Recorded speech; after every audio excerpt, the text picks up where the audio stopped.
Salut et bienvenue sur le podcast S'élever en même temps que son enfant. Je suis Maude, coach certifié chez Mercredi, mais surtout maman de 3 enfants. Sur ce podcast, je t'aide à conjuguer la bienveillance avec la réalité de ton quotidien de maman. Utiliser ton choix d'une parentalité bienveillante comme un accélérateur de ton propre développement personnel. T'aider à changer de regard sur les situations que tu vis avec ton enfant pour t'en servir, pour grandir et apprendre sur toi.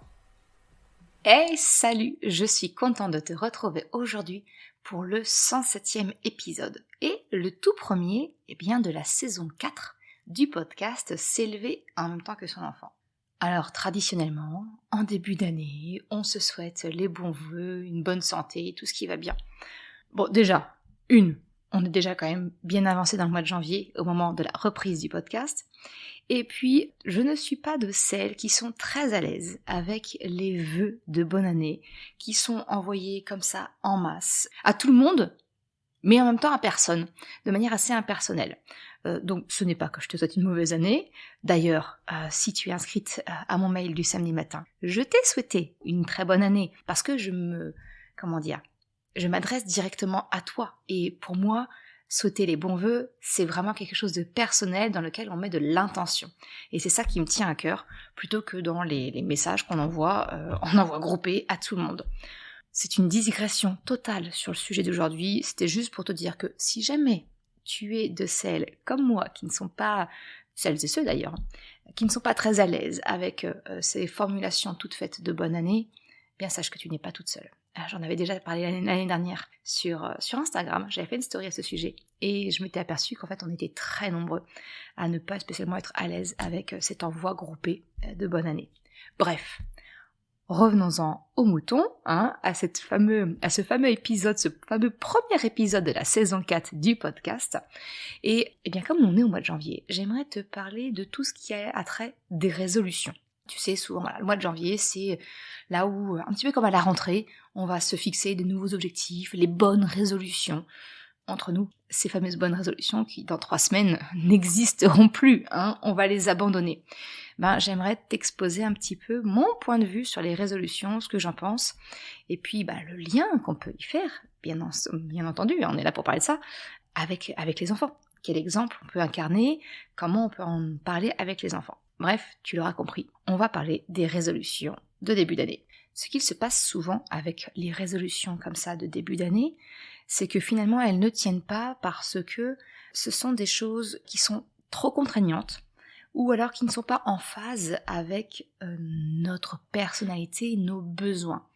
Et c'est un petit peu comme si, on prend ces bonnes résolutions pour dorer une belle façade, mais ça prend pas en considération réellement qui on est, ce qui nous motive, ce qui au contraire va nous freiner.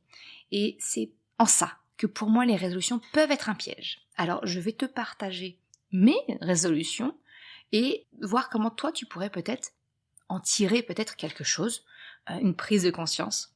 Comme toujours, on change pas ce qui fait l'ADN du podcast. Mon truc à moi, c'est t'accompagner à avoir des prises de conscience. Ça te parle très bien, ça te parle pas? Je te dis qu'on peut-être rendez-vous la semaine prochaine pour un autre épisode. Peut-être que tu accrocheras mieux à cette autre prise de conscience que je te proposerai. Bref, en gros, les résolutions de début d'année, souvent c'est quoi? Allez, ça va être perdre du poids, faire plus de sport, prendre soin de son sommeil, se coucher plus tôt. Peu importe, j'ai envie de te dire. J'ai moi-même, très longtemps, fait cela. Surtout autour du sommeil, parce que chez moi, c'est vraiment un élément central. Sauf qu'en réalité, je sais pas pour toi, mais pour moi, ça tient rarement dans le temps. Et ce que j'aimerais te poser comme question, c'est est-ce que tu t'es déjà demandé pourquoi est-ce que tu abandonnes, malheureusement, au bout de quelques semaines, quelques mois, ces fameuses bonnes résolutions qui sont très louables. Enfin, ce ne sont que des choses positives, bonnes pour la santé ou peu importe, tu vois. Mais qu'est-ce qui fait que d'une résolution, finalement, on va faire une première exception, et puis ça va se distendre, et puis on va abandonner. Est-ce que tu t'es déjà posé cette question ? En ce qui me concerne, le constat que j'en ai fait, à essayer de comprendre, mais pourquoi j'arrive pas à me coucher plus tôt? Pourquoi est-ce que j'arrive pas à faire plus de sport? Pourquoi? Alors perdre du poids, je me moque un petit peu, de l'aspect physique des choses. J'ai la chance, j'en ai conscience, d'avoir un très bon métabolisme. j'ai envie de dire merci de mon côté maternel. Bref, je me suis toujours posé cette question. Et en fait, la conclusion à laquelle j'en suis arrivée, c'est qu'une résolution ne tient pas dans le temps à partir du moment où elle n'est pas en lien avec un besoin profond que l'on peut avoir, ou bien qu'elle ne fait pas appel finalement à notre moteur de motivation profond. Ni plus ni moins. Je vais te prendre une des résolutions que j'avais essayé une fois, peut-être que ça te parlera toi aussi, le fameux Miracle Morning, que tout le monde nous vend comme miraculeux, parce que ça permet de faire des choses, ça permet de prendre du temps pour soi dans notre vie de maman. On est soit au travail, soit dans la gestion de la maison, soit avec les enfants, on a très peu de moments pour soi, et donc le principe du Miracle Morning, en gros, c'est de se réveiller plus tôt pour avoir ce fameux moment à soi. Bon, moi, raté, j'ai créé un coq. Alors moi, à 5h30, il entend du bruit, il se lève. Puis me réveiller avant 5h30, voilà. Bref, chez moi, le Miracle Morning, on était plus proche du désastre annoncé que du miracle. Soyons clairs. Et ça, en fait, la raison, elle est toute simple. Je ne suis pas quelqu'un du matin. Ça, c'est quelque chose que je t'ai déjà parlé dans l'épisode 57 du podcast sur les chronotypes, pour t'aider à comprendre quels sont les différents chronotypes et identifier quel est le tien. Un chronotype, c'est quoi ? Eh bien, finalement, ça revient à découvrir ce qu'est ton rythme biologique. Est-ce que tu es naturellement plutôt quelqu'un qui va être du matin, ou alors, à contrario, peut-être quelqu'un qui va plutôt être du soir, ou ni l'un ni l'autre, en fait. Tu ne te lèves jamais très très tard, mais tu ne te couches pas pour autant très tard. Enfin voilà, il y a différents chronotypes, je vais pas refaire l'épisode dessus, parce que c'est pas le sujet. Mais ce que je veux te faire comprendre, c'est que finalement, en ayant la résolution, en ce qui me concerne, de vouloir faire le Miracle Morning, j'allais directement à l'encontre de ma nature profonde, de mon rythme biologique naturel. Celui qui est, en quelque part, inscrit en moi, en mode automatique. Quand je n'ai aucune contrainte, je suis plutôt du genre à me réveiller vers 9h, 9h30, 10h par moment. Bon, franchement incompatible avec une vie de maman, donc déjà mon sommeil a été pas mal rogné, on va dire, tu vois. Donc voilà, c'est pour moi une résolution, le but, c'est qu'elle n'aille pas à l'encontre de ce qui t'est naturel. Voilà, sinon effectivement, c'est désastre annoncé, c'est sûr qu'on la tient pas dans le temps. Un autre exemple que je pourrais te prendre peut-être, c'est le sport. Alors, encore une fois, je vais prendre mon cas, faire plus de sport, c'est bon pour la santé, c'est plein pour de bonnes choses. Je ne suis pas de celle qui ressent encore, je ne désespère pas, un jour je vais peut-être avoir un déclic, mais je ne suis pas de celles qui ressentent l'effet des endorphines, qui prennent du plaisir à faire du sport et qui fait que le sport devient quelque chose d'accro. Alors non, pas du tout. Moi le sport me vide de mon énergie, donc tu comprends bien, avec une personnalité qui est déjà fatiguée de base, je vais pas courir après le sport, donc forcément la résolution de dire je vais faire plus de sport cette année pour prendre soin de moi, les motivations sont très très bonnes, mais je n'ai pas de plaisir. Et finalement, ça vient, encore une fois, vider mon énergie, donc ça vient à l'encontre de mon besoin naturel que j'ai besoin en premier. Tu comprends que c'est, encore une fois, c'est annoncé d'avance, ça ne marche pas. Donc jusqu'ici, je te parle de moi, des différentes résolutions passées que j'ai pu avoir, l'analyse que j'en fais aujourd'hui. Mais ce que je voudrais, c'est pas de parler de moi, c'est t'accompagner toi dans tes prises de conscience par rapport à ce début d'année et des potentielles résolutions que tu as peut-être déjà prises ou que tu envisages. Eh bien, j'ai envie de t'encourager à te poser la question. Dans la résolution qui t'attire, que tu as mise en place ou que tu aimerais suivre, pourquoi ? Pourquoi est-ce que tu as choisi cette résolution-là ? Est-ce que la résolution, finalement, que tu as choisie, vient activer ton moteur de motivation interne ? Ce que j'appelle un moteur de motivation interne, c'est quelque chose qui va te mettre en énergie, qui va te donner du plaisir, de la joie. Donc tu comprends. Quand on active ce moteur-là en nous, ça devient fluide, ça devient naturel. On va pas c'est pas quelque chose de contraignant. Donc forcément, ça va être beaucoup plus facile à suivre. Et ce qu'il faut savoir, c'est que ce moteur-là, il est quand même nettement plus puissant que le simple moteur extérieur, j'ai envie de te dire, qui, par exemple, je vais faire du sport pour être en bonne santé. Bonne santé, être en bonne santé, c'est attirant, on a envie. Oui, mais ça procure pas spécialement de joie, ça procure pas spécialement de plaisir. Donc, la puissance du moteur, j'ai envie de te dire, elle n'est pas au rendez-vous. Elle n'est pas au rendez-vous. Donc c'est vraiment te poser la question, quel est le moteur en fait qui est lié à cette résolution, pour te donner une idée de savoir si ça va durer dans le temps ou non. Et peut-être changer ton fusil d'épaule. Peut-être essayer de te concentrer sur qu'est-ce qui te met en joie, qu'est-ce qui te donne envie, qui te fait plaisir, pour vraiment créer une routine de quelque chose qui va vraiment t'apporter et que tu vas pouvoir durer dans le temps. Je vais vraiment insister dessus, mais le moteur de la motivation interne, c'est le plus puissant parce qu'il est lié aux émotions. Et tu sais à quel point les émotions, moi je trouve que c'est central. Les émotions, c'est le sel de la vie. On en vit, même si on n'a pas envie d'en vivre. C'est quelque chose, c'est partie intégrante de notre quotidien, de notre vie. C'est ce qui vient donner du relief, avec ses hauts, mais également ses bas. Et c'est pas grave, parce que même dans les bas, on apprend des choses. Et ça, c'est central pour moi. Si on ne comprend pas les bas du pourquoi, du comment, on est amené à répéter les mêmes schémas, les mêmes choses, jusqu'à ce qu'on finisse par retenir la leçon. Je vais pas rentrer là-dedans, ça c'est tout le cœur de ma formation sur les émotions. Tu peux la retrouver facilement sur le site merrecredi.com. Mais vraiment, tu le comprends, ce sont les émotions qui nous mettent en mouvement. De toute façon, émotion, c'est ça veut dire énergie qui met en mouvement. Donc si on active l'énergie positive liée aux émotions positives, bingo, ta résolution, elle va tenir et tu vas pouvoir vraiment rentrer dans une routine bénéfique pour toi.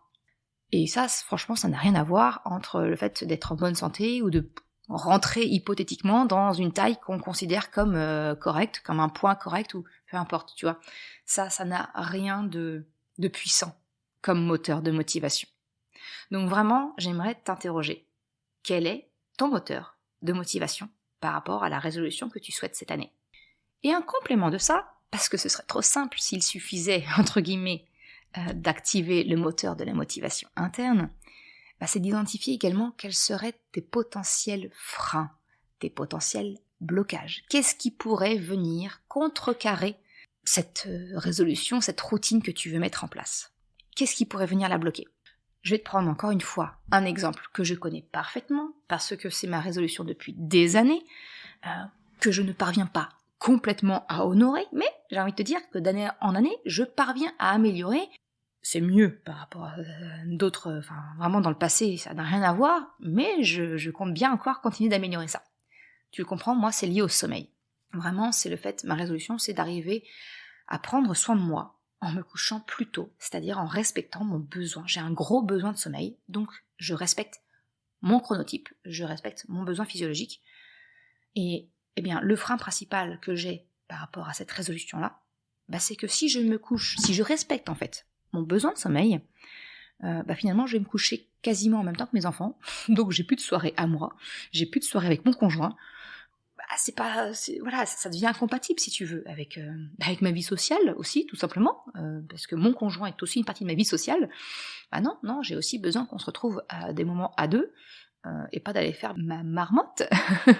Et pourtant, tu vois, je te le dis encore une fois, le sommeil, en tout cas chez moi, est un élément vraiment central sur mon bien-être, ma santé mentale, ma capacité à être la maman que je souhaite pour accompagner mes enfants, tout simplement. Donc c'est vraiment, s'il y a un levier à actionner qui a une efficacité garantie, c'est ça. Je veux pas m'avancer de trop, mais je pense que c'est également ton cas, parce que le sommeil, il est sous-estimé chez beaucoup de personnes. Et souvent, ce qui revient comme motif, comme moi, c'est dire mais oui, mais après j'ai plus de soirée, j'ai plus de moments à moi, on n'a plus de moments à deux potentiellement. Comment on fait? Et comment on fait? Typiquement, la soirée classique de monsieur et madame tout le monde, j'ai envie de te dire, c'est effectivement se retrouver sur le canapé. Alors certains vont faire des jeux de société, lire, discuter. Soyons clairs, j'aime bien ça aussi, bien évidemment, mais la grande majorité du temps, on se retrouve tous les deux devant un écran. Que ce soit pour une série, la télé, un film, faut pas... parfaitement imparfaite, je vais pas te vendre la vie idéale, non, je passe mes soirées à lire au coin du feu ou à faire des jeux de société avec mon mari, j'adorerais, on en fait de temps en temps, mais c'est clairement pas quelque chose de quotidien. Le quotidien, c'est plutôt effectivement l'écran qui vient nous partager un moment tous les deux ensemble. Le fait est que les programmes télé commencent de plus en plus tard. C'est juste, j'ai envie de te dire, je me demande des fois si la société ne veut pas absolument que nous, citoyens lambda, on soit fatigués pour pas trop penser, pour un peu plus nous lobotomiser. Mais bon, ça c'est, voilà, on le met de côté. Mais voilà, une chose est sûre, c'est que les programmes télé commencent très très tard. La VOD, la vidéo à la demande, ça a permis de gagner une certaine distance par rapport à la télé, avec les replays ou autres, ce genre de choses, ce que j'utilise aussi. Le problème est, je sais pas toi, mais c'est que nous, on décide toujours du programme de ce qu'on va regarder au moment où on doit commencer à regarder. C'est-à-dire qu'on va passer peut-être une demi-heure à se dire, est-ce qu'on fait un replay, est-ce qu'on fait une série, est-ce qu'on fait un film, on fait quoi? En gros, on commence en même temps que la télé, ni plus ni moins. Donc bénéfice 0 sur la soirée. Donc c'est retour à la case départ. Alors cette année, je me suis dit qu'on allait un peu perfectionner notre mode de fonctionnement. Déjà, la première chose, c'est que mon mari, moi, est régulièrement en déplacement. Donc c'est de me dire, mais les soirs où il est pas là, je vais me coucher. Je couche mes enfants, je termine ce que j'ai à faire à la maison, et je monte me coucher. Lui, c'est quelque chose que déjà il fait naturellement, parce que il est fatigué avec son déplacement, donc il se couche tôt. Donc vraiment, on garde ces soirées-là pour pouvoir se reposer. D'une manière individuelle, parce que de toute façon, on n'est pas ensemble. La deuxième chose, c'est de me dire, on arrête de décider du programme de la soirée au moment où commence la soirée. Ni plus ni moins. On va décider en amont, peut-être au cours de la journée, ou pendant le repas, dire, qu'est-ce qu'on fait ce soir? Est-ce que tu veux jouer? Est-ce que tu veux lire? Parce que mon mari, effectivement, aime les jeux vidéo. Donc voilà, est-ce que tu veux jouer toi? Est-ce que moi je vais lire? Est-ce qu'on fait un jeu ensemble? Est-ce que tu as vu une série qui t'intéresse? On décide, mais pas à 21h quand on va commencer notre soirée. C'est trop tard, en fait. Ça nous permet de commencer plus tôt, justement, et puis de pouvoir, potentiellement, si le film n'est pas trop long, ne pas se coucher trop tard. Et dans la continuité, j'ai envie de te dire, la troisième résolution, c'est de se dire quand les films sont trop longs, au-delà d'1h30, on coupe en 2. Et puis on continue le replay le lendemain, ça nous fait 2 soirées, nickel, et comme ça nous permet de pas nous coucher trop tard. Je suis très, très accro aux écrans, je vais avoir du mal à couper le film, c'est vraiment quelque chose que je n'arrive pas à faire naturellement, mon conjoint un peu plus facilement, donc je me dis que peut-être juste mettre un minuteur, ou mettre une alarme sur mon téléphone, dire voilà, au bout de 50 minutes, pof, on coupe quoi qu'il arrive, et puis on regardera la suite demain. Donc voilà, c'est un petit peu tout ce qu'on a mis en place, avec le fait effectivement que nos soirées commencent au plus tard, à 21h. Et ça, mes enfants le savent. Le processus du coucher, il est bien rodé, je t'en ai déjà parlé dans l'épisode 43, il me semble, du podcast, où ils savent qu'en gros, s'ils perdent du temps, ils perdent le temps avec lequel on peut être avec eux, parce qu'ils savent qu'on a aussi des besoins de se retrouver, nous, tous les deux, ou quelquefois juste sans enfants, et que notre soirée commence au plus tard, à 21h. Et c'est quelque chose qu'ils ont relativement bien intégré. Ça, encore une fois, je l'explique vraiment plus en détail dans le fameux épisode dont tu auras le lien en description du podcast, comme d'habitude. Donc tu le comprends, pour cette histoire de sommeil, finalement, je reprends la main sur les soirées. J'arrête de subir le programme télé, la longueur des films, peu importe. En fait, l'idée, c'est de partir du besoin premier, et d'adapter autour. Le besoin premier, c'est le sommeil. En tout cas, pour moi, tu vois, dans l'exemple que je te prends, ça part du sommeil, ce n'est plus mes soirées qui vont demander à mon sommeil de s'adapter, mais c'est plutôt mon sommeil qui est replacé en mode central, ma résolution centrale, c'est le sommeil, et c'est mes soirées qui vont s'adapter au contour de ce besoin-là. Et là, j'élimine les freins. J'essaie d'éliminer les freins que j'ai, et je replace l'élément central au centre, central, bien joué Maud, dans la répétition, mais tu comprends l'idée. Et quand je te parlais au tout début du moteur de motivation interne, il n'est pas là de prime abord. C'est-à-dire que, effectivement, me coucher tôt, je vais pas faire youpla, ouais, je vais me coucher tôt. Non, forcément non. Par contre, le bonheur que tu ressens au réveil le lendemain matin, quand tu te sens, en tout cas, moins fatigué, pas aussi exténué que d'habitude, punaise, ça c'est un moteur de motivation interne très puissant.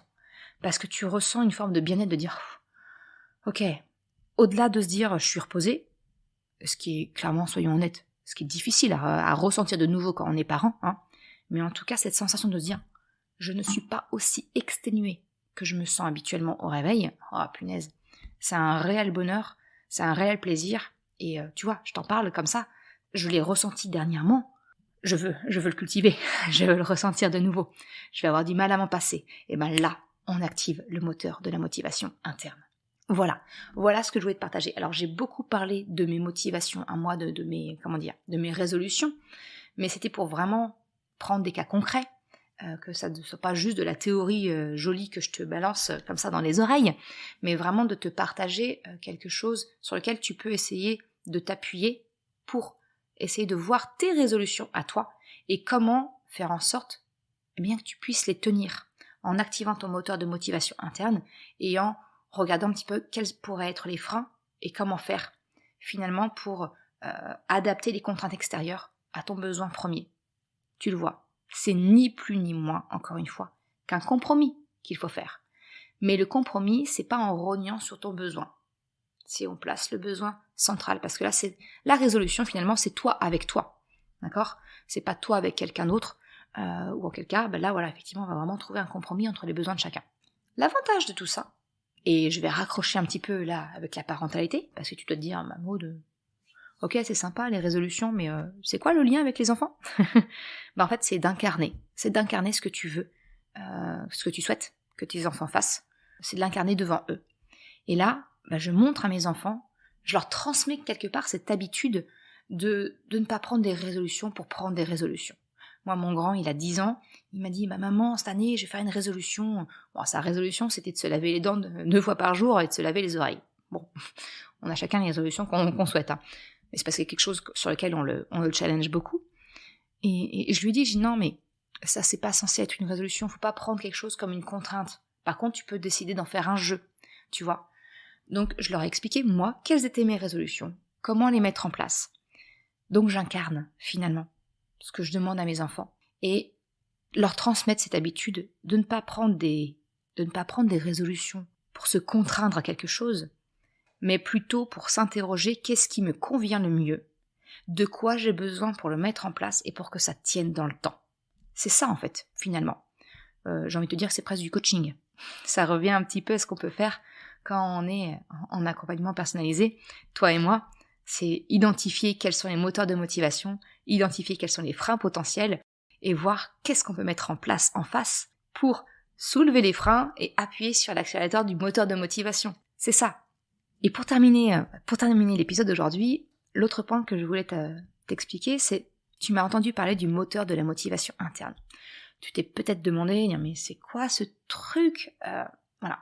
Si c'est quelque chose qui t'intéresse, sache que en fait c'est l'élément central d'un des modules de la formation S'élever en même temps que son enfant.